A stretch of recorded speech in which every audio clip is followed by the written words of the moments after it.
Buenas noches y bienvenidos a Con Otra Mirada. Feliz 12 de octubre, feliz Día de la Hispanidad o feliz Día de la Raza para los más puristas. Hoy es un día para celebrar, no tenemos duda alguna sobre esto. Es también un día para aguantar con sana paciencia a los negrolegendarios, a los indigenistas y demás ralea. La historia es indiscutible, al menos la que está sobre el papel. No somos los demonios que los protestantes del norte pintaron, pero tampoco somos lo suficientemente hidalgos para reconocer que no somos tampoco un ejemplo perfecto de bondad. Esto quizás sea uno de los rasgos típicos de nuestra forma de ser. No ocultamos las vergüenzas, aunque eso sí, nos hemos dedicado a ocultar nuestros logros, aunque sea a golpe de ley. Conocer lo que fuimos es clave para comprender lo que somos y a dónde podemos ir. No sé si la hispanidad está de moda, pero es evidente que es algo latente. ¿De dónde viene todo esto? ¿Qué hemos logrado? ¿Una diversidad de razas unidas bajo la misma corona y la misma cruz? ¿Qué han hecho otros que nos achacan y ocultan? No me gustaría convertir este programa en un nuevo intento de desmontar lo que ya está desmontado. Creo firmemente que es hora de pasar al contraataque, así que afilen sus espadas, limpien sus fusiles, comprueben sus armaduras y escudos y únanse a este breve pero intenso paseo por nuestra historia y la de otros imperios. Comenzamos.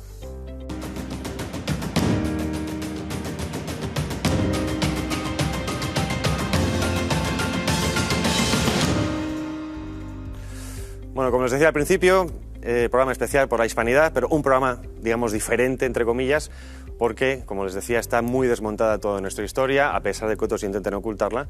Lo que sí que es cierto que ocultan en el mismo sistema educativo es la historia de otros países y sobre todo eso también me gustaría hablar. Y para hablar de esto y muchas cosas, tenemos a dos invitados de excepción. Con nosotros, Javier Santamarta. Muy buenas noches, muchísimas gracias por estar con nosotros. Muy buenas, don Javier. Mucho gusto en volver a verte. Un placer. Aquí tenemos tu último libro, que luego hablaremos de luego nos cuentas. Ajá. Y tenemos a Javier Sáenz de Castillo, también profesor de Historia de la Universidad de San Pablo CEU. Muy buenas noches. Buenas noches, Javier. Somos tres Javieres, no voy a hacer la broma, pero sí, bueno, sí, queda hecha, ¿no? Es la tertulia de los Javis. Exacto. Sí, con los Javis tengo otras cosas, pero sí, dejémosla ahí. Bueno, 12 de octubre. Hay mucha gente que celebramos este día, pero creo que hay mucha gente que no sabe de dónde viene o por qué es este día y no otro. Dándonos un pequeño repaso sobre este día tan importante para la España y para la hispanidad. Bueno, comenzando yo, que en fin, mi tocayo, todos somos tocayos, insisto, sí, no es un problema, como profesor del CEO y licenciado en Historia, él conoce bien todo lo que es esta celebración, que es curioso, porque vamos, es una fecha, 12 de octubre, que va de suyo, ¿no? O sea, el día del descubrimiento de América, ese 12 de octubre de 1492, que marca ahí un antes y un después, pero es que marca un antes y un después no en la historia de España, es que es en la historia universal, o sea, no al margen de que efectivamente no se sabía dónde se estaba llegando, de que no se conocía que ahí hubiera un continente, da igual, esto va a cambiar todo. Y cuando también se está, bueno, hoy hemos visto el día, los hashtags, los nada que celebrar, ya está todo descubierto, había gente viviendo ahí, sí, bueno, eran como esporas, habían nacido ahí, no quisieran, ni siquiera cruzaron el estrecho de Bering, ¿no? Fue una gente que ya vivía ahí de siempre. Esta es una cosa absurda, porque hablar de descubrimiento también se ha convertido en una palabra tabú o incluso obscena, porque dice, oiga, descubrir es algo que se desconoce y ya está, o sea, y sobre todo porque se cuenta. Yo estoy convencido que ahí, efectivamente, podían llegar los vikingos, pescadores vascos, e Imhotep en una lancha de vapiro. Sí, pero el problema está en que no volvieron y lo contaron. Que esa es la gracia, el volver, el contarlo, el dar a descubrir lo que estaba cubierto para el resto del mundo y que además para ese otro resto también, que era la gente que vivía en América, pues era desconocedora de lo que había. Entonces, es que tiene que ser un hito universal y así tenía que ser reflejado, yo creo. Sí, lo has dicho muy bien, es un hito universal. Y no, porque ni siquiera es el volver y contarlo, es que es mucho más, es volver a encontrarlo y esas tierras además incorporarlas, esa incorporación, esa integración del nuevo mundo en el viejo mundo, es que eso se ha producido una vez en la historia. Entonces, dice, ¿comparado con qué? Pues comparado con nada, porque es que no hay nada que sea de ese calibre. Claro, se suele decir que es como si fuéramos a Marte, ¿no? O sea, otra civilización completamente diferente. Claro, es algo parecido a como sí. De hecho, López de Gómara, uno de los primeros cronistas americanos, decía que era el acontecimiento más importante de la historia del mundo después de la encarnación y muerte del que lo creó. Y es que es verdad, no es una exageración. De hecho, nadie tomó en su momento, ni siquiera en el resto de Europa, esas palabras de López de Gómara como una exageración, sino como una mera constatación, decir, es que efectivamente, es que el mundo a partir de ahora es el mundo completo Es el mundo. y es el mundo integrado. Son las dos cosas. Y además no son las tierras integradas. Yo, como publiqué en un artículo, es la población integrada, que es una de las diferencias sustanciales que decías tú antes entre lo que hizo España y lo que han hecho otros. Luego, si quieres, podemos hablar de lo que es la fiesta en sí, la celebración de la fiesta, que también tiene sus pelendengues. 5 razas, una corona, una cruz, ¿no? Sí. Pero cogiendo lo que acabas de decir, es interesante, y hacemos referencia, me gustaría hacer referencia al famoso documental, al de España la primera globalización, porque eso creo que es importante, ¿no? Quizá no sea una idea original en sentido de sí misma, pero sí que es un enfoque que hasta ahora quizá no se había machacado mucho. Es decir, España por primera vez cierra el globo y lo convierte en una economía, bueno, la española en ese caso, la moneda española, que es el dólar del momento, ¿no? Eso quizá es una visión muy optimista, muy en positivo, una propuesta en positivo sobre qué somos, para dejar de vernos como nos han intentado enseñar a nosotros. ¿Cómo valoráis este documental, el esfuerzo, y si es un camino a seguir? Porque, bueno, creo que también el director está intentando hacer una segunda parte de alguna manera, que creo que es una buena manera también de llegar a los más jóvenes o a la gente que no conoce esto, ¿no? Sí, bueno, la verdad es que el documental además barrió en los cines, la gente se iba a ver al cine un documental. O sea, yo creo que no había visto yo que desde los documentales de Dani, o sea, que era una cosa de lo más friki. Pero ir a ver un documental y que aquello se llene, y además haberlo conseguido también con crowdfunding, y ahora efectivamente se está con el siguiente, que es Doña Marina. Y Doña Marina es verdad que y han cogido muy bien ese hito, porque es muy bien también lo que decía aquí el señor profesor, es que se asume la población. Esto es, la gran novedad no es que se llegue a conquistar algo y de pronto pues empiezas a coger esclavos, te desentiendes, hacen un sistema de factorías, esto es de costa, yo no quiero entenderme. No. De pronto es decir, dice, esto se va a convertir, y se convierte casi de enseguida, en una nueva España. O sea, es el apéndice que nosotros vamos a tener. Por supuesto que la conquista se hace a sangre y a fuego. O sea, ahí no fuimos a repartir caramelos, ahí no eran los cascos azules para parar genocidios, no. Que se parara, va de suyo, va una cosa así. Pero lo que sí que había era que incluso, con los primeros que casi estamos ahí a tortas, que es con Tlaxcala en la conquista de México, se llega al acuerdo, el gran negociador que es Cortés, y Tlaxcala se convierte en la primera ciudad con fuero juzgo, que ya está como súbdito de Carlos I, y por tanto ya son novohispanos. O sea, cuando en el regalo que le hacen, pues los mexicas, para intentar parar un poco, para parecer esta esclava maya, que pues aparece, las bautizan y todo el tema, y ya se convierten, por tanto, en súbditas. Es Doña Marina. O sea, no, es una esclava y tal, pero la gracia está en que pasan a ser esposas de los capitanes, no barraganas, no de una manera, va a ser una cosa que va a convertirse al final, pues Doña Marina, yo creo que en el exponente magnífico de ser la primera novohispana, la primera novoespañola de esa nueva época, donde va a tener evidentemente un hijo, donde va a tener una realidad que es lo que va a diferir por completo de cualquier otro tipo de conquista. Sí, yo respecto al documental, la verdad es que no puedo hacer más que palabras de elogio. Y esto más como historiador profesional, que muchas veces somos los primeros en poner pegas. En este caso no puedo poner ninguna pega, al revés. Primero es un documental que tiene una magnífica factura, mejor incluso la que yo me esperaba cuando lo vi. O sea, es decir, que hay que felicitar al director porque lo ha hecho con un formato que técnicamente es, pero vamos, memorable. Luego además el contenido. No esperemos por eso que gane un Goya. No, precisamente por eso. Ni los nominaron. Ni salió, claro. No estuvo ni nominado. Ni nominado. O sea, siendo el documental más visto que se había en la cinematografía española desde hace ni se sabe, por supuesto de los de la edición que tocaban los Goya, es que no tuvieron ni el cuajo de nominarles. O sea, es alucinante. Y además el contenido encima es bueno, con lo cual motivo de más. Claro, y justificado además. Sí, y luego además tampoco ha recibido algunos ataques desde el punto de vista ideológico, pero diga, mire usted, si ahí participan 30, creo que eran 32 o 33, perdón, unas 30. Y de todo el arco. Y de todo el arco. Entonces, claro, no le puede ser... Carmen Iglesias, que es la directora de la Real Academia de la Historia, o sea, me refiero que... Claro, ahora vas a decir que Pedro Insúa es facha y que Carmen Iglesias es franquista. Bueno, pues entonces ya, claro. Para algunos seguro. Entonces, lo primero, repito, felicitarle, porque además, y ya no solo el formato visto como un historiador que me gusta a mí, es que encima creo que es útil, quiere decir que es un tipo de documental que gusta a la gente, por eso se llenó. Y yo cuando hablo yo doy clase en primero de carrera, o sea, mis alumnos han salido del instituto hace 3 meses, realmente yo soy casi más una prolongación del bachillerato, no son alumnos de quinto, que ya están... Te preguntaría sobre qué te encuentras cuando vienen del instituto, pero bueno, dejémoslo, porque... Entonces... Hay gente que lo ha visto y les ha gustado y lo han entendido. O sea, es un documental que sabe además transmitirlo y a transmitirlo además a la gente que es el futuro, a los jóvenes de hoy en día. Entonces, mira, si yo encantado de la noticia que estén haciendo otro, y ya lo conocía, pero vamos. El futuro yo creo que tendría que ser empezar a meter algo en los videojuegos. Sí, también. Os quería preguntar también. Claro. Como concepto civilizatorio, ¿hay futuro?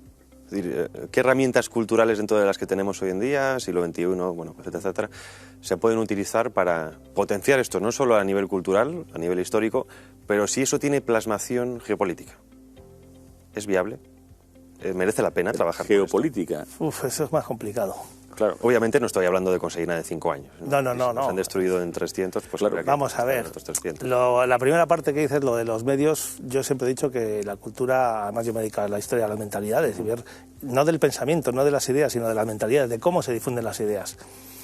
Las ideas se difunden por los medios que hay en cada época, entonces no hay que renunciar ni mucho menos a los que quieren de alguna forma ser agitadores culturales, por así decirlo, en cada momento renunciar a los medios que hay. Pues por supuesto que un videojuego sí. Es verdad que cuanto más medios hay, más técnicos como ahora, pues a veces es más complicado organizarlo, pero también es verdad que esto es fundamentalmente cuestión de voluntad. Y yo creo que se puede hacer perfectamente. ¿Por qué no utilizar videojuegos? ¿Por qué no utilizar el propio TikTok, por ejemplo, que está muy mal para algunas cosas, pero diga, o sea, el medio no es más que es medio, es pura técnica. El mensaje es el medio. Claro. Yo he estado viendo, o sea, bueno, unos chavales jóvenes que son el proyecto de Gestas de España, que verdad, al ser gente joven, pero que está haciendo cómics para precisamente, primero han hecho empezaron con, literalmente no eran ni cómics, eran cuentos. Cuentos, o sea, el formato cuento, pero donde estaba el Gran Capitán, donde estaba María Pita, en fin, cosas de decir muy buena cuenta para niños. O sea, y eso porque se había perdido. Los niños ya no llegaban, pues, claro, si no llegan a la universidad conociendo a Blas de Lezo, que también era otro de los títulos de estos cuentos. Luego han empezado a hacer ya unos libros, pero que eran curiosidades de la historia de España para padres e hijos, para que los padres disfruten con los niños. De verdad, están muy bien.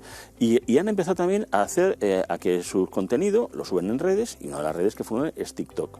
Y a raíz de una de las charlas, y yo probé, yo soy activo en redes, pero hombre, ya a uno le pillan ya con ciertas canas. Sigues censurado, ¿verdad? No, ya no. Ya te han devuelto la cuenta. Ya, en fin, abierto y tal. Han intentado otra vez tirarme abajo las cosas y tal. Y entonces hice un TikTok sobre la carga de la Alcántara. Muy breve, una cosa así, con los cuadros, las imágenes de Ferrer Dalmau, en un momento dado, con la arenga que hace Primo de Rivera. TikTok acaba de, no sé si tenía 3 seguidores, que además eran 3 amigos y todo el tema. Y aquello empezó a convertirse en viral, a empezar a cientos, miles de visitas diciendo, aquí hay futuro. O sea, hay herramientas que puede hacer que gente joven se aficione, porque la idea, yo me considero un divulgador histórico, es eso, es decir, hombre, pues leerte, yo qué sé, el último libro de Ortega Varela, de Varela Ortega, vamos, es como para leérselo, o sea, es interesantísimo, los libros de mi querida profesora Carmen Iglesias, pero lo que hay que intentar es que llegue al gran público, y eso es lo que yo creo que sí que se está consiguiendo. O sea, hace unos años, ¿quién estaba hablando de la leyenda negra? ¿Quién estaba defendiendo esto? Sí, desde luego no era nada común. O sea, y ahora, sin embargo, hay. O sea, hay cómics, los de Cascaborra también, sobre historia de España. Sí. Hay muchos libros. Los vídeos que hace Academia Play, por ejemplo. Eso que, bueno, justo lo hemos hablado antes, ¿no? Es un logro. Yo creo que no es tanto cuestión en Hispanoamérica se aprenda la historia con vídeos de Academia Play.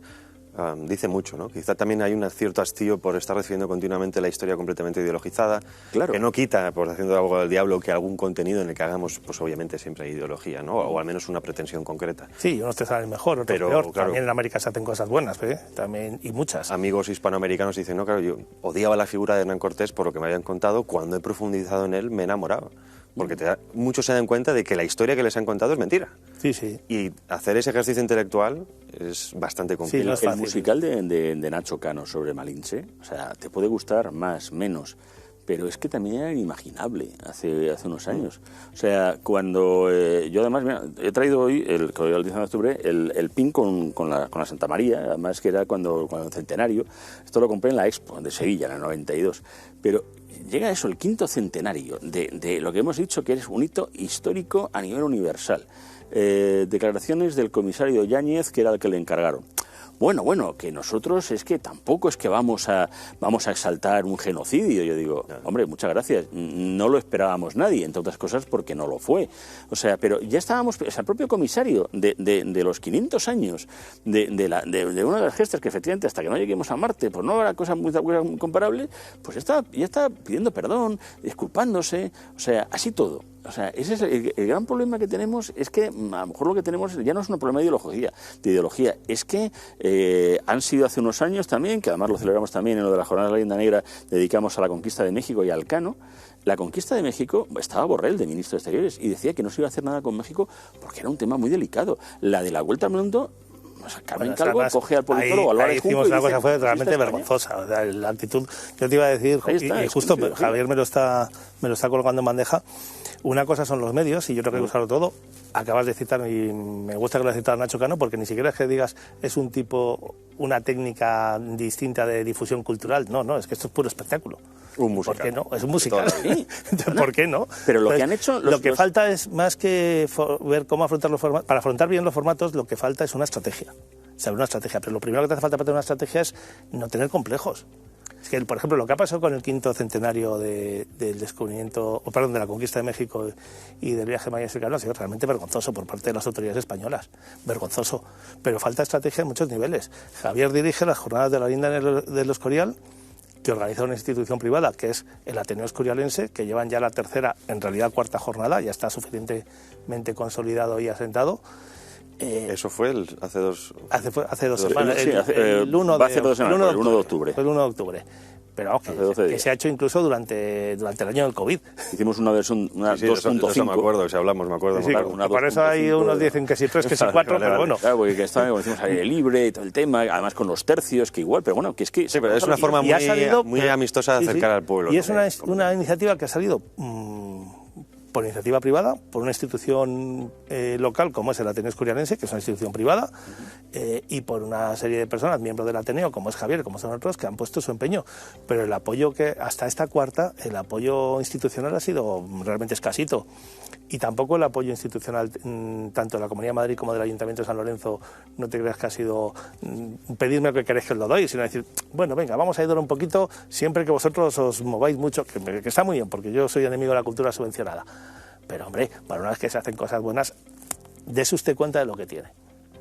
Entonces yo creo que falta mucho una estrategia cultural, una estrategia de reivindicación de lo que es la hispanidad, que no termina de salir por el complejo.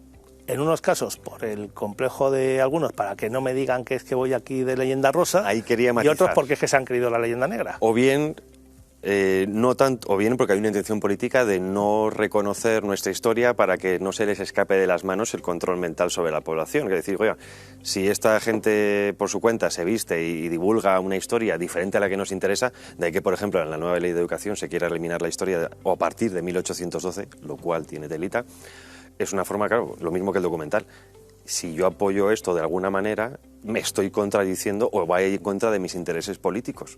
Cuanto más machaque diciendo que, ¿no? Cuanto más intente humillar nuestra historia, más fácil poder controlar la mente de la ciudadanía. Al fin y al cabo hay una intención política, sí, que no sabemos si autóctona, nacional, internacional, oculta, ya sabemos sí, cómo. Esto es una discusión que va mucho más allá del 12 de octubre, aunque el 12 de octubre es una de las batallas fundamentales.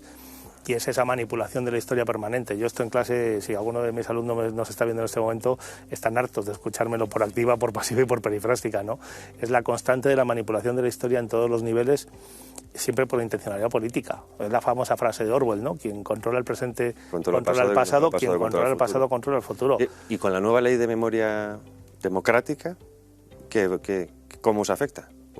Como profesor entiendo que tienes libertad de cátedra y como divulgador te van a dar unas cuantas también. No, bueno, pero con la manera democrática nada más se refiere a unos aspectos muy concretos de la política, o sea, de la historia actual, o sea, que ha sido pues poner fuera de la ley al régimen franquista. El único problema es que tenemos, aquí tendría que haber un jurista que nos diga cuántas leyes que todavía son de los años 50 y 60 están vigentes y por tanto están fuera de la ley. E incluso el propio régimen del 78, la 8ª ley fundamental, la ley de la reforma política, por tanto es ilegal. Y al ser ilegal, por tanto ahora mismo estamos en una ilegalidad manifiesta. Una ilegalidad manifiesta, que yo creo que es el hábil truco que han hecho, y aquí ya me sale la parte politológica como politólogo, de intentar ir contra el sistema de la propia corona, de la propia institución de la monarquía, para sin darse la legitimación histórica. Claro, la legitimación histórica, porque es que al mismo tiempo diciendo, oiga, es que ustedes además no pueden basar también que, claro, veníamos de un régimen democrático como la Segunda República, cuando la Segunda República surge también de un asalto al poder tras unas elecciones municipales. No hay ningún referéndum. Cuando dicen, hay que hacer un referéndum sobre monarquía política, yo digo, el mismo que hagamos en el del año 31. Vamos a hacer el mismo del año 31. Pero sin tongo para proclamar la república. Es que no hubo. Es que fueron las elecciones municipales. Por eso digo, pero para que sin tongo, porque aún así fueron manipuladas para que saliera la república. Ya, pero es que no salió la república. Ya salió lo otro, pero digo que le sirvió para dar un golpe de Estado democrático. Claro, pero es un ejemplo de lo que decíamos. Yo se lo digo también en clase, digo, a ver, no os engañéis. La ley de mentira democrática, vamos a llamarlo por su nombre, no tiene como objetivo nada que sea con la historia. No quiere aclarar ni compensar nada de lo que ocurrió en España entre el 36 y el 75 ni en el 83. Lo que quiere simplemente es cómo utilizar la historia para el futuro. Lo que les importa a estos señores no es lo que se hizo en la Guerra Civil o en la huelga de Franco. Lo que les importa es cómo construir el relato, esa palabra que está ahora tan de moda, pero que es muy cierta, cómo construir el relato para ver qué vas a votar tú en las próximas elecciones. ¿Qué puedo legitimar y qué puedo con esta ley? ¿Qué hay que me molesta que lo pueda ilegitimar e incluso, si llega el caso, ilegalizar para no competir con él y ser yo el único? Lo que ellos aspiran en el fondo es ganar las próximas elecciones con el 100% de los votos por ser el único partido posible, ¿no? Muy a la cubana o a la norcoreana. Está aprobado, se aprobó en el Senado y sale el presidente Sánchez a comentar cosas en las redes sociales, es que lo aprobaron el día 5 y el día 5 es precisamente el aniversario del golpe de Estado del golpe de Estado del ahora mismo del 34, promovido por Álvaro Caballero, que es una de las figuras de referencia que tiene y que ha dicho el propio presidente Pedro Sánchez que él quiere hacer lo mismo que hizo Pedro Sánchez, que hizo Álvaro Caballero. Yo digo, ¿en qué parte estaba usted hablando de...? Pero, sí, ¿en qué momento quiere imitar a Álvaro Caballero? Porque podríamos tener unos cuantos... Pero ¿cómo podríamos ir como referente? Oye, ojo, que está bien, porque así igual la gente le pica la curiosidad y dice, bueno, vamos a investigar quién es Álvaro Caballero, y se dan cuenta de quién es el Partido Socialista. Claro, pero ahí, por ejemplo, volviendo a lo que decíamos, ahí, como el caso del 12 de octubre... Os dejo terminar y luego... Ahí es donde hace falta, para que la gente pueda volver a investigar, o pueda investigar por su cuenta y aprender algo por su cuenta, es necesario primero que conozca algo. Entonces lo que se juega es con la ignorancia. Se juega con la ignorancia en historia. La figura de América o la idea de América en los planes de enseñanza, de la enseñanza media en España, son prácticamente inexistentes. O sea, la propia asignatura de historia quedó desde la LOCSE progresivamente disminuida. Ya el paso de quererla dejar solo de 1812 en adelante, pues ya es como la... Confirma lo que decía Rajoy, sí, ¿no? Que España existe porque hay una Constitución primero. Sí, efectivamente. Es aquello de que la Constitución constituye la nación. No, la Constitución constituye las leyes de la nación. Usted quiere constituir la nación. Bueno, pues oiga, mire, ya no sé, pero aquí hemos perdido la cabeza todos. Y con esto se juega lo mismo. O sea, yo te doy un relato y es el único al que puedes acceder, que es un poco lo que pasa con el tema de América. No solo en América, en Hispanoamérica, no es solo la baza que han jugado la mayoría de los gobiernos hispanoamericanos, que hasta cierto punto es entendible, porque hay un problema cuando se produce la independencia. Estos tienen Estado, pero no tienen nación. O sea, no existen naciones hispanoamericanas. No existe una identidad mexicana, peruana, ecuatoriana o argentina. Construido después. Claro, se ha construido después. Lo que tienen ustedes unas repúblicas nuevas, tienen ustedes el Estado hecho, pero no tienen la nación. Entonces, hay que construir la nación. Esto lo estudió muy bien Mónica Quijano, una argentina, precisamente aquí en España, que murió muy relativamente joven, pero una historiadora que ha hecho unos estudios fantásticos sobre esto, ¿no? Y entonces ahí había que, en esa construcción de la nación, pues entiendes, en la mentalidad del 19, que construyas un relato histórico para legitimar esa nación nueva, o para darle forma a esa nueva nación. Lo cual no lo justifica tampoco, quiere decir, la manipulación de la historia es manipulación, sí, en cualquier caso, pero puedes entenderlo. Pero ahora hemos pasado a otra fase distinta, que es la de la construcción de una, no sabemos qué, de luego no una nación, en este caso, en el caso de España en concreto, la destrucción de la nación, la construcción de una masa social, no a base de darte el relato que yo quiero de la historia, sino en primer lugar de impedirte que accedas a la historia. Te doy solo el relato y te voy a impedir, que es lo que pretende la ley de mentira democrática, ¿no? Sanciones si se enseña una cosa, prohibición de pensar. Prohibición de pensar, claro. Esto, hay una frase que ya sabes lo que dice, ¿no? Cuando todo el mundo piensa lo mismo, es que nadie está pensando. Exacto, si todos leemos lo mismo, pensaremos lo mismo. Pero por recoger otra vez el cable, hay una bandera de la hispanidad, poca gente se sabe, pero no es común, ahí la tenemos en pantalla. Explícanos rápidamente ¿Qué significan? Las tres cruces, el sol. Sí, esa bandera es de un capitán, de un aviador, creo que era uruguayo, ¿verdad? Sí. No recuerdo bien el nombre, que es el cielo, no sé si se ve completa, bueno, es el horizonte, que es lo que representa ese fondo blanco, el sol apareciendo por el horizonte y las tres cruces, como el símbolo de los tres navíos de Colón, las dos carabelas y la nao, y las cruces no porque fuera, no es simplemente porque llevasen las cruces en las velas, sino porque el eje fundamental alrededor del cual se construyó la hispanidad fue la cristiandad, fue el cristianismo, que es un elemento que también es una explicación de por qué el hostigamiento a la hispanidad, ¿no? Ese anticristianismo de la sociedad actual pues se vuelca en que la empresa americana, puesto que tuvo a la religión como eje durante 300 años, pues se hace incómoda, ¿no? Pero es el eje fundamental. Y esto además yo siempre me acuerdo muchas veces de Oriana Fallaci.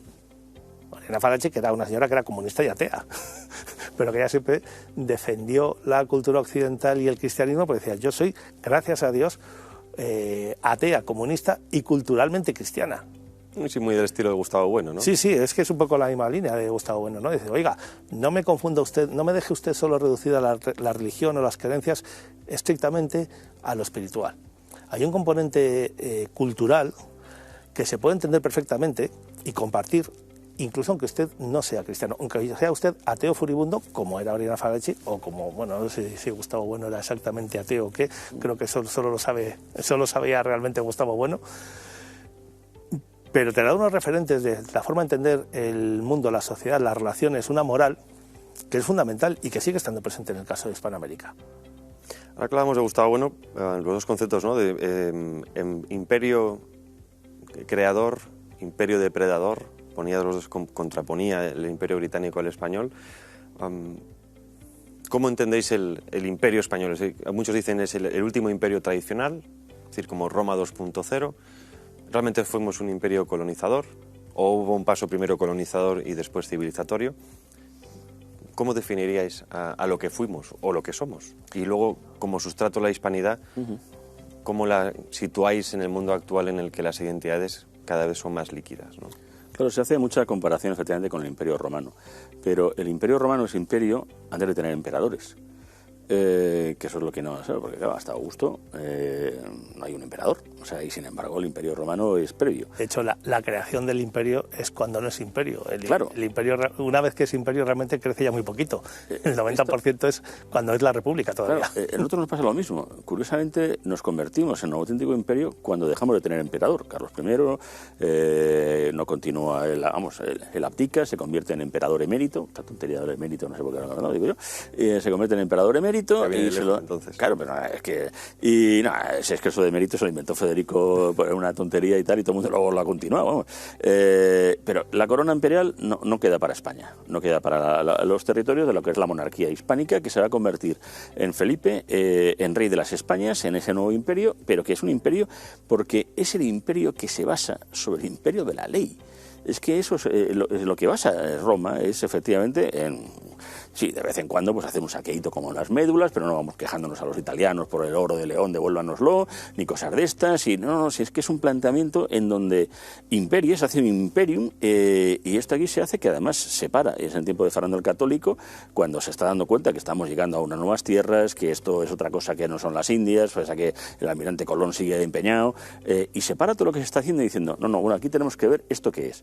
Y aparecen para que se convirtiesen en las leyes de Burgos, en la controversia, o sea, se reúnen, empiezan ahí a ver, y además incluso con los primeros problemas que ha habido, que el grito de Montesinos, que es el que coge Bartolomé de las Casas, que realmente se hace suyo lo que este otro dominico lanza sobre los primeros abusos que se hacen, y separa todo lo que se está haciendo para decir, no, esto tiene que haber un establecimiento de leyes. O sea, la primera y única vez en la historia, si no me equivoco, en la que una conquista se para por una cuestión moral. Sí, para decir, ¿no? ¿Qué estamos haciendo aquí?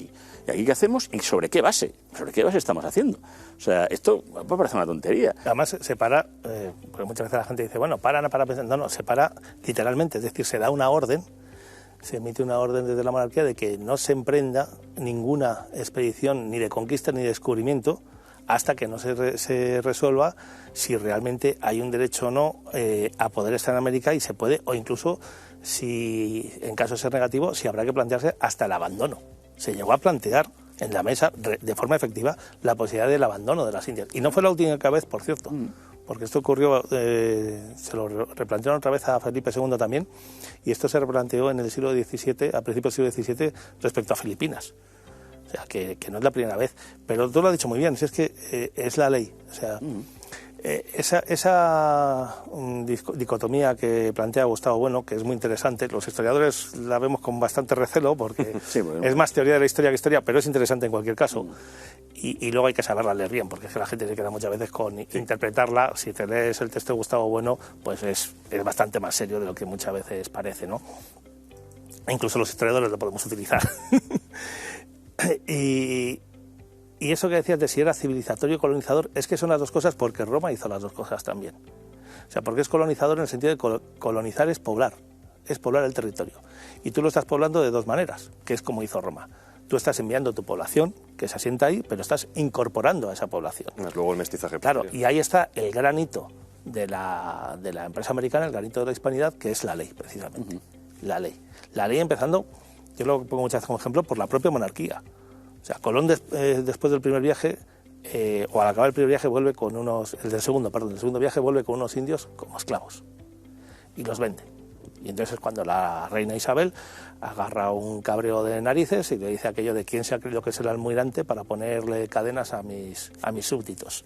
Ya para empezar dice a mis súbditos, o sea que acabas de incorporar a la población porque ha dicho, estos no son nuestros esclavos, nuestros dominados, son nuestros súbditos. Es decir, lo igual que todos los demás miembros de las personas habitantes de la corona. Todos los derechos y deberes que eso conlleva. Todo lo que esto significa, ¿no? Este es el hito fundamental, es el de la integración y el de la integración con la ley. Pero entonces inmediatamente se da la orden de que se prohíbe la esclavitud en América, salvo las excepciones que habrá. Luego siempre encuentras alguien que dice, no es verdad porque luego se esclavizaba. Bueno, vamos a ver. Ahí es donde decía al principio, obviamente reconocemos esos excesos y esos abusos, y ahí incluso y el propio Bartolomé de las Casas, para que sus indios no pasen estas fatigas que todo el tema, lo que pide en un principio es que se traigan negros de los que traigan los portugueses, para traer negros para que sean negros los esclavos. Lo que se prohíbe es esclavizar a los indios. Lo que se prohíbe es esclavizar a los indios. No es la esclavitud. Entonces, lógicamente, hay formas de esclavitud que, como son, por ejemplo, la esclavitud por conquista, por rebelión o por delito, pues eso, evidentemente, ahí da igual que seas indio, que seas español o que seas extraterrestre. Quiere decir que se te va a aplicar igual, ¿no? Entonces, claro, coger la anécdota como categoría, pues eso es hacer trampa. Entonces, pues fíjate lo que te dice el respeto a la ley. Inmediatamente se da la orden de que se prohíbe hacer esclavos. Pero oiga, Colón ya ha vendido, creo que era presente unos, no recuerdo la cifra exacta, unos pocos centenares, poquitos, 200 o 300, no recuerdo la cifra. Y la corona escrupulosamente cumple la ley, dice, yo no puedo coger a estos indios y liberarlos. A los que no se hayan vendido, sí. A los poquitos que no se hayan vendido se les liberó inmediatamente. Pero a los otros que Colón ya había cogido y ya había vendido, digo, claro, yo digo que esto está más fatal, pero tengo que respetar la ley. En el momento que el descubridor lo ha hecho, que Colón lo ha hecho, no existía una ley que lo prohibía. Y además los ha vendido. El señor que lo ha comprado legalmente, sin saber que esto era una barbaridad. Entonces hay un pleito que va a durar 5 o 6 años hasta que se consigue liberar al último, porque la propia corona dice, a ver, yo no puedo saltarme las leyes, aunque sea para hacer algo bueno. El fin no justifica los medios ni siquiera para una cosa tan buena como esta. Entonces tengo que cumplir la ley y los que se han vendido pues tendré que ver la forma legalmente de pleitear para que se les libere. No llegar que, como soy la reina, lo digo por mis narices o por mi real voluntad, ahora mismo pues un acto arbitrario de... Pero yo me imagino que a lo mejor también lo que se plantea sobre el tema de generador o la diferencia con otros tipos de imperios, a lo mejor a lo que te referías, es que claro, se empieza a generar, claro, se dice, no, es que claro, nada más empieza Cortés, esa fusión. Empieza la fusión que se hace, pero además luego veremos, se crean hospitales. Sí, eso es. Luego quería ir un poco a la comparativa de imperios, que creo que es también importante. Se empiezan a hacer universidades, que se dice, no, pero eso era nada más para la élite. No. Pero si éramos 3, si es que además el gran problema que ha tenido siempre España en general y Castilla en particular es la población, o sea, es que somos menos que nada. Entonces, y ahí también la grandeza del acto en sí mismo, 300 paisanos. Sí. con un territorio inmenso, que sean capaces de construir todo desde la nada. Claro, pero porque es parte, ya digo, parte de eso. Como muchas veces siempre he dicho que cuando pues Obrador y estas cosas, porque el problema que tenemos también en la hispanidad es una cuestión política, cuando ahí tenemos unos presidentes de ciertos países que buscan el enemigo extraño, el enemigo común, pues como en los nacionalismos aquí periféricos, salvajes, quieren hacer esa España salvaje y olvidada para luchar, porque ellos son los que hoy somos maravillosos, somos muy guapos, y nosotros igual, nosotros vivíamos en la Arcadia y han venido aquí estos que ni se luchan, huelen y todo el tema y tal, y nosotros que ya éramos México, o sea, sí, ya ponían México, Distrito Federal cuando llegaba. Bueno, son las locuras de gente que son populistas de baja estofa.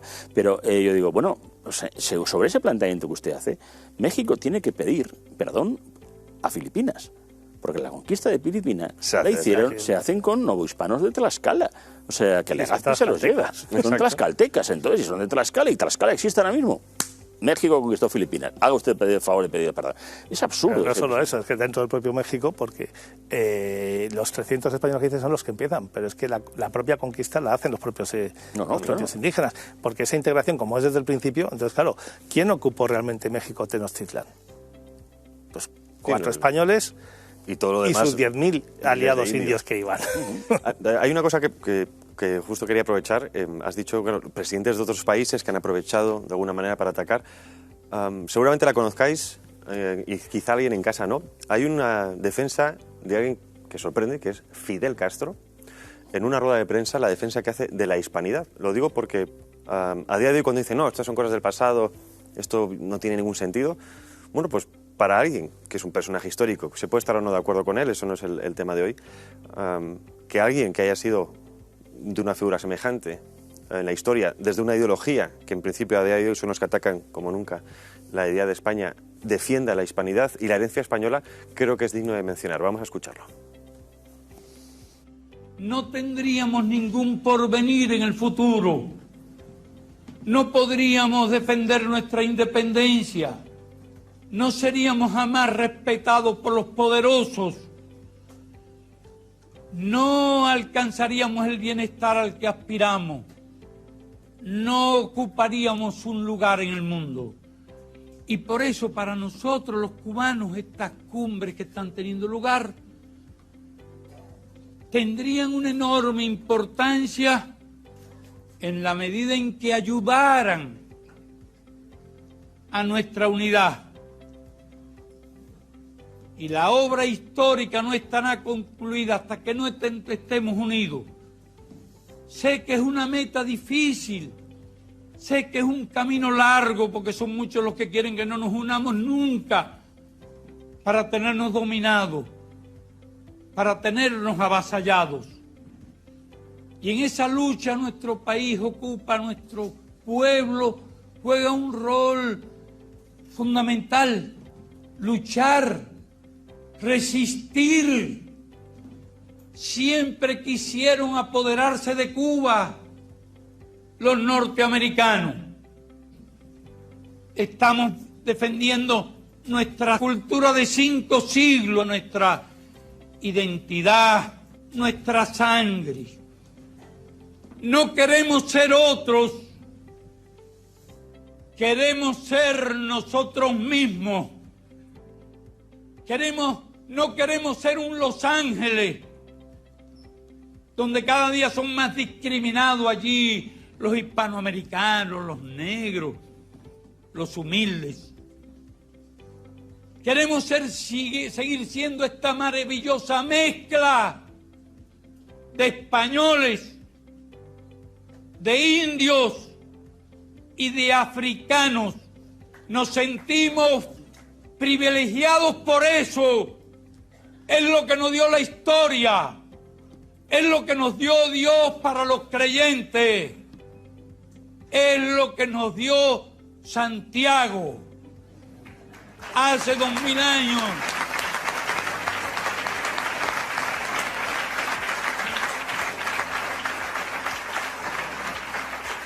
Y eso queremos seguir siendo. Eso y parte del alma de ustedes.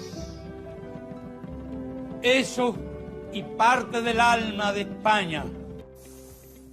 Bueno, Creo que... Pues espero que más de uno se le hayan caído los palos del sombrajo, porque claro, habría que ponérselo. Hablar del alma de España, no, habría pero, que ponérselo al señor Zapatero o al señor Sánchez, pero por ejemplo. es que esto es el problema cuando antes hemos hablado también, hoy el 12 de octubre, antes se hablaba del Día de la Raza, que por cierto, esto empieza a principios del siglo XX. Y empieza en América. No es un invento franquista, ni no es el tema. 1918. Pero, por ejemplo, permítame, esto lo he leído muchas veces, pero me gustaría también hoy para que vean ustedes que, claro, este señor Castro, pero vamos, lo dirá en español. El próximo día 12 de octubre, fiesta de la raza española, no ha de pasar desapercibido por nuestro pueblo.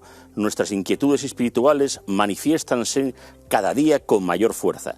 Esto fue firmado en Barcelona encima, el 28 de septiembre de 1938 por Manuel Azaña, peligroso franquista donde los haya. Exacto. O sea, hablando del Día de la Raza. Es que no, esto, digo, que lo ha cogido el populismo llamado latinoamericano. Ya se dice latinoamericano, que quiere decir ya que es un poco... O sea, ahí en Iberoamérica, por gente que de verdad, esto no ha sido así. Si es que incluso está en Estados Unidos, donde se sigue celebrando el Día de Cabrillo, el Día de San Agustín. Y además llevan la bandera que llevas ahí. Y bueno, sí, porque además, bueno, pues es que esta bandera hay que llevarla ya, o sea, hay que empezar también a llevar nuestros símbolos con cierto orgullo.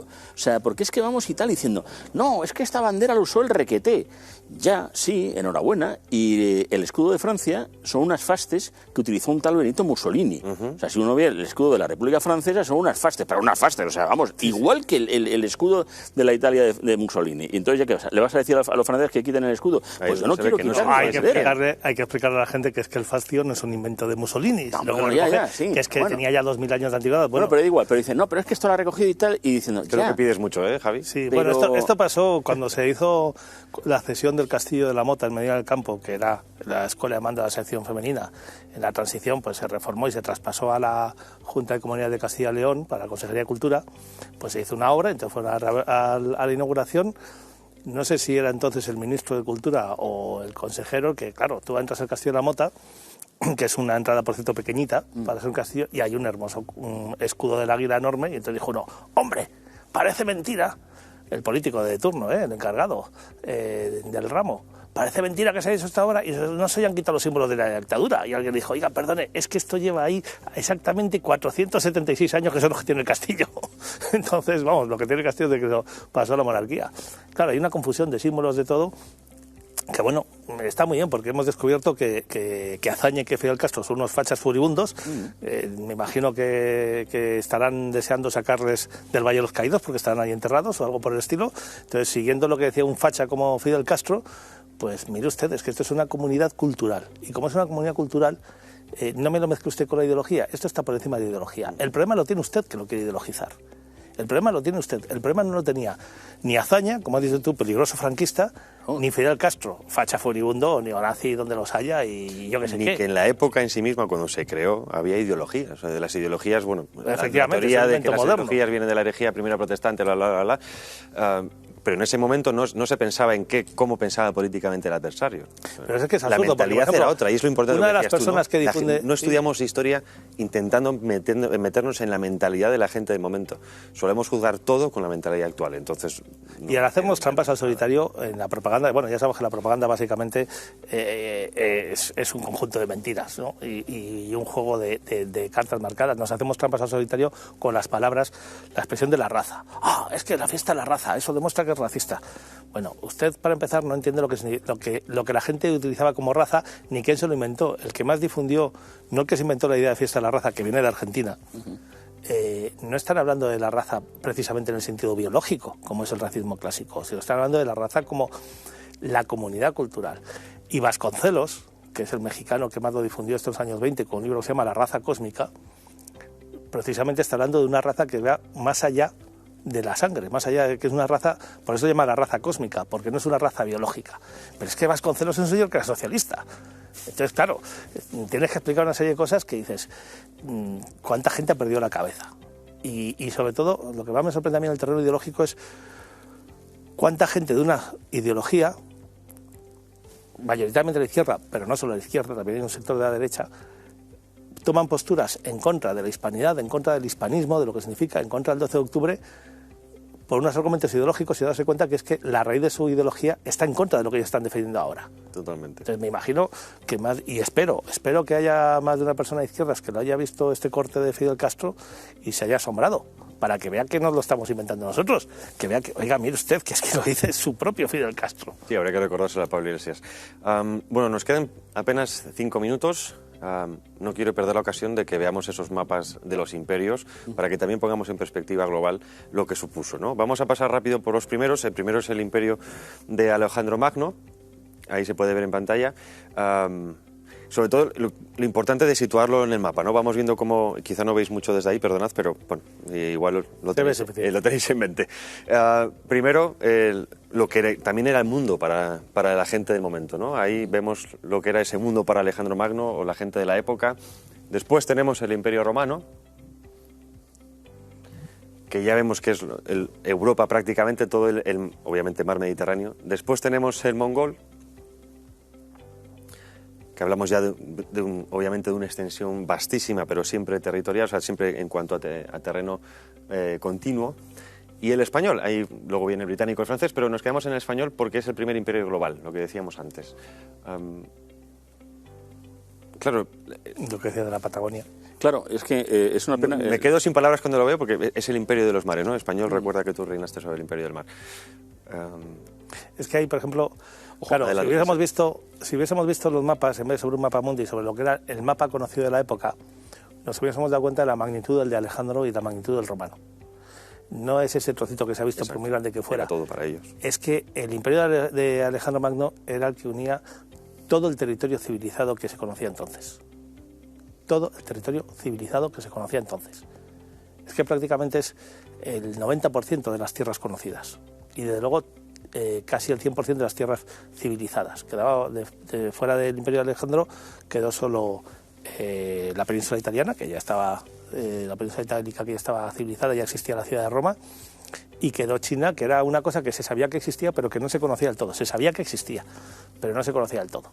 Entonces es como el imperio del centro. Como dicen los chinos del imperio chino, el imperio de Alejandro es el imperio del centro. Algo parecido pasa con Roma. Roma es el imperio que abarca todo el mundo civilizado del Mediterráneo. Entonces es que llegaba hasta el Golfo Pérsico. Entonces lo que queda ya es otra cosa, son otros mundos, pero de nuestro mundo lo abarcamos todo. Y el imperio español, aunque en kilómetros cuadrados pueda no ser el mayor, es el imperio en el que no se ponía el sol, porque es el imperio que está distribuido por todo el planeta. Es el imperio que está globalizado.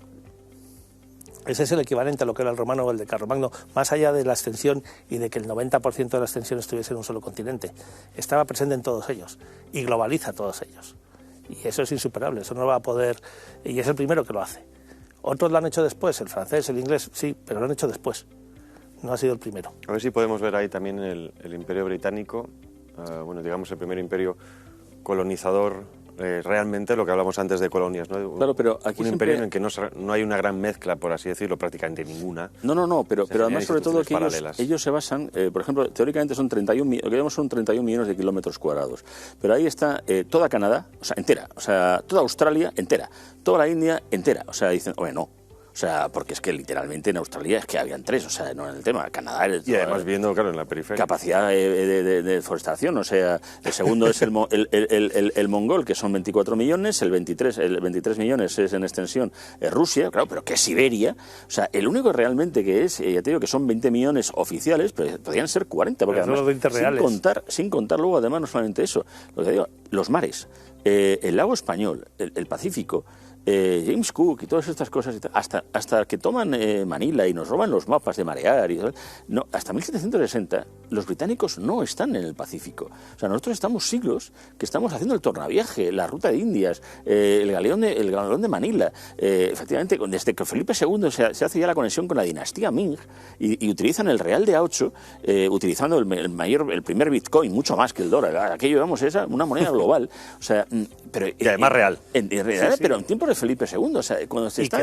Y que dura hasta el siglo XIX, después de la independencia de América. Sí, por supuesto. Las guerras del opio, fíjate... ¿Es cierto lo que dicen del dólar, de que el símbolo son Sí, las columnas de Hércules y la banda, los dos palos, son las columnas de Hércules y la S no es una S, es la banda del plus ultra. Pero porque era la manera en que tenían de indicar, porque la moneda de Estados Unidos, cuando se constituye como tal, por más que haya gente que diga, oye, y Bernardo de Galvez cabeceó con Washington. Bernardo de Galvez, Bernardo de Galvez. Sí, Bernardo de Galvez. Importaba 3 narices de Washington, o sea, no, era un...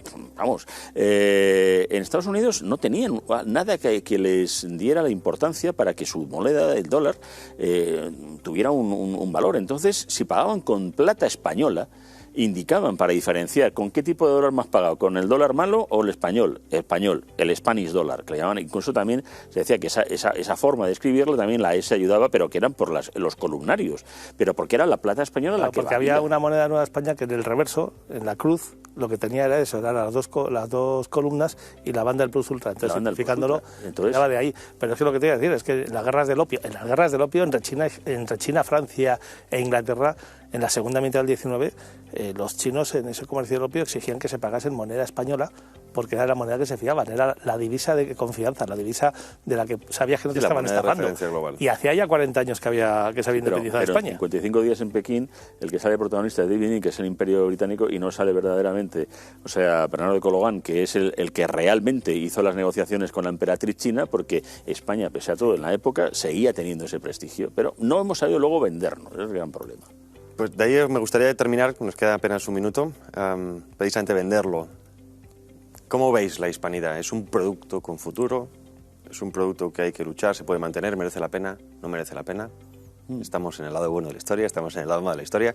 ¿Cómo lo veis y con esto? No, yo no creo que sea una cuestión. Es verdad que no he querido venir a hablar de mi libro de fake news del Imperio Español, pero nos han hecho mucho daño, efectivamente, muchas mentiras que nosotros hemos tomado como propias. No hay que hacer leyenda rosa ni áurea. Por supuesto que hubo muchas equivocaciones y cosas por las cuales no hay que estar orgulloso de todo, o sea, de lo que se hizo. Pero la realidad es que está ahí. Hay 600 millones de personas que hablan el idioma español. Eso es la mayor conquista que hayamos podido tener. 600 millones, una misma lengua que hablamos desde... además siendo la misma la que más está la hispanidad tiene al español como ahora mismo la mayor punta de lanza de algo que todavía sigue un pasado mucho más cercano, mucho más común, y yo sí le veo futuro, soy optimista. Sí, yo desde luego me siento muy orgulloso. Hay una cosa que la gente no suele percatarse, que yo siempre lo reclamo. Tenemos de inmensa suerte que nuestra fiesta nacional es una fiesta que no es española, es una fiesta que es compartida entre 21 naciones. Yo creo que eso ya marca la diferencia.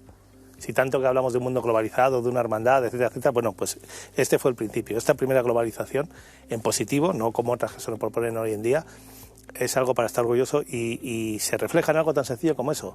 Nuestra fiesta nacional no es la fiesta nacional de un hecho solo de España, es la fiesta nacional de 21 naciones, de 600 millones de habitantes, compartida por un ámbito cultural más allá de nuestras fronteras. Claro que tiene futuro. Ahora, eso sí, el futuro hay que construirlo, hay que labrarlo, hay que trabajárselo. Y en este caso, por la parte que me toca, hay que trabajárselo empezando por conocer su historia real. No, claro. Así es, pues nos quedamos con vuestras palabras. Javier Santamarta, Javier Sáenz del Castillo, muchísimas gracias. Javier Amor, muchas gracias.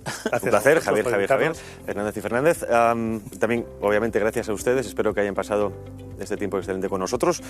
Recordarles nuevamente este libro, el último libro de Javier Santamarta, Fake News del Imperio Español, un éxito de ventas. Siga la venta, no se ha agotado esta edición. No. Perfecto. Bueno, ya vamos para la 5ª edición. Pues ahí lo tienen, si es 5ª edición es porque gusta, además una manera muy amena de acercar la historia también a la gente que menos la conoce. Les dejamos ahora con una historia que también aparece aquí, que es del personaje del almirante Luis de Córdoba, uno de los almirantes más importantes de nuestra antigua flota, que seguramente será de vuestra agrado. Y nuevamente, feliz Día de la Hispanidad, al menos lo que queda de día. Hasta la próxima ocasión.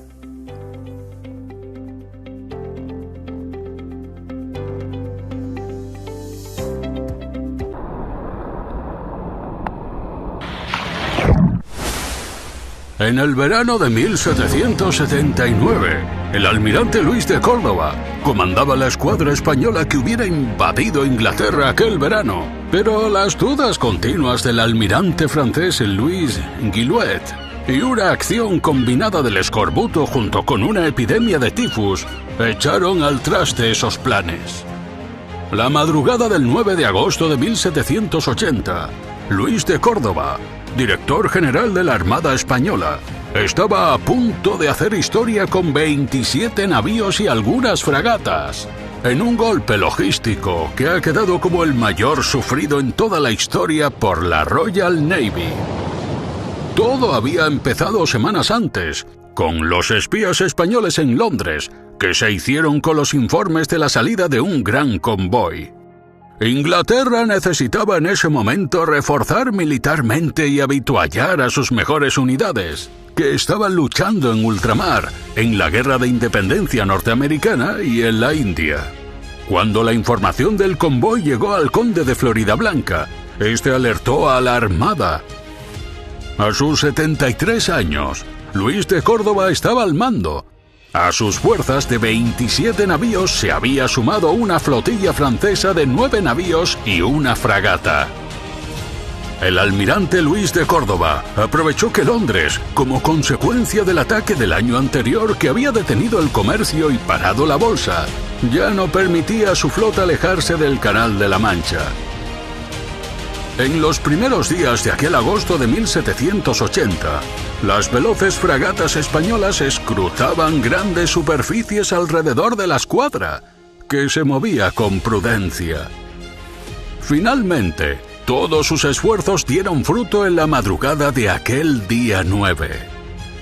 Poco después de la medianoche, desde el Santísima Trinidad, el Escorial de los Mares, Luis de Córdoba pudo ver cómo una lejana fragata, adelantada a Barlovento para rastrear la zona, lanzaba una señal disparando sus cañones. En ese momento, el navegante ordenó virar a la escuadra y calculó el rumbo para lograr que se llegase a un punto en el que, al amanecer, se encontrarían con el convoy inglés. A su dominio de la navegación, Luis de Córdoba añadió un detalle de gran relevancia. Ordenó poner un farol en lo alto del trinquete, en el palo de proa de uno de los barcos. Los ingleses creyeron que se trataba de una señal de su propio comandante. Esto los confundió y se dirigieron directamente a la astuta trampa. Pasadas las 4 de la mañana y con las primeras luces del alba, se empezaron a contar las embarcaciones inglesas en dirección a la escuadra comandada por Luis de Córdoba. El comodoro inglés, John Moodray, con su navío de línea Ramilles, de 74 cañones, estaba al mando del convoy. Su misión era ofrecerles protección. Cuando los ingleses descubren su error, ya era tarde y viran en desbandada. Fue entonces cuando Luis de Córdoba comienza a cañonear de manera selectiva a los aterrados ingleses para que se detengan y ordena una caza general para capturar las presas inmediatamente. La importancia de la captura fue enorme, porque no solo se habían capturado más de 50 buques, sino también un excepcional botín de unos 80.000 mosquetes, uniformes y pertrechos para 12 regimientos de infantería y 1.000.000 de libras esterlinas en oro. Además, se hicieron unos 3.000 prisioneros. Todos ellos serían liberados más tarde. Esta victoria española supuso para el Reino Unido el mayor desastre logístico de su historia naval. Gracias a esta acción, el almirante Luis de Córdoba aceleró la victoria de las 13 colonias y con ello el nacimiento de los Estados Unidos de América.